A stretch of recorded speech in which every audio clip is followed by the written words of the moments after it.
La mer qu'on voit danser le long des golfes clairs. Ah, les bains de mer. Entre deux vagues, attention à ne pas boire la tasse. Tiens d'ailleurs, vous êtes-vous déjà demandé pourquoi la mer est salée? C'est ça qui fait les sels. Parce qu'il y en a plein de sales, il y en a même dans la mer, et puis voilà. À cause des huîtres qu'on met dans les marées. C'est les huîtres qui font le sel? Ouais. À cause de la pollution, peut-être qu'il y a un effet qui se produit dans la mer, avec les algues et tout, ben, ça fait le goût salé en fait. Parce que les baleines, c'est elles qui font du sel, donc il y en a plein dans la mer. Il y a des roches salées à l'intérieur, enfin dans la mer, et ce qui fait le sel, sans doute, je pense que c'est ça. Voilà. Une histoire de roche, certes, mais pour mieux comprendre, il faut revenir en arrière, il y a près de 3,5 milliards d'années. La Terre connaît une activité volcanique intense. C'est alors qu'il se mit à pleuvoir sur la croûte terrestre. Des pluies acides diluviennes qui ont grignoté les roches et ruisselé jusqu'à l'océan.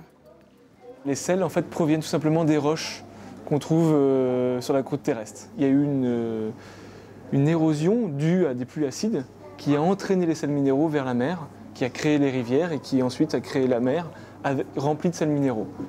Le sel n'est donc pas né de la dernière pluie. Dans les océans, il y aurait aujourd'hui 40 millions de milliards de tonnes de sel. L'homme n'en récolte donc qu'une toute petite partie dans ses marais salants. Au fil des bassins, l'eau de mer s'évapore, les cristaux peuvent alors être ramassés. Avec le fonctionnement des marais salants, on va réussir à amener cette eau évaporée et concentrée dans des bassins qui font à peu près 5 mètres de côté. Et de ces bassins, on va tirer, c'est-à-dire on va sortir à peu près tous les 2 jours, à peu près 40 kg de gros sel. Mais avec le jeu de l'évaporation, les océans ne sont pas salés partout pareil. En moyenne, l'eau de mer contient 35 grammes de sel par litre, comme dans l'Atlantique. Mais dans la mer Caspienne, il n'y en a que 13 grammes, contre 270 grammes par litre dans la mer Morte, un record. C'est pour cela qu'au sud d'Israël, on peut faire la planche pendant des heures sans effort, de quoi donner un peu de sel à ses vacances.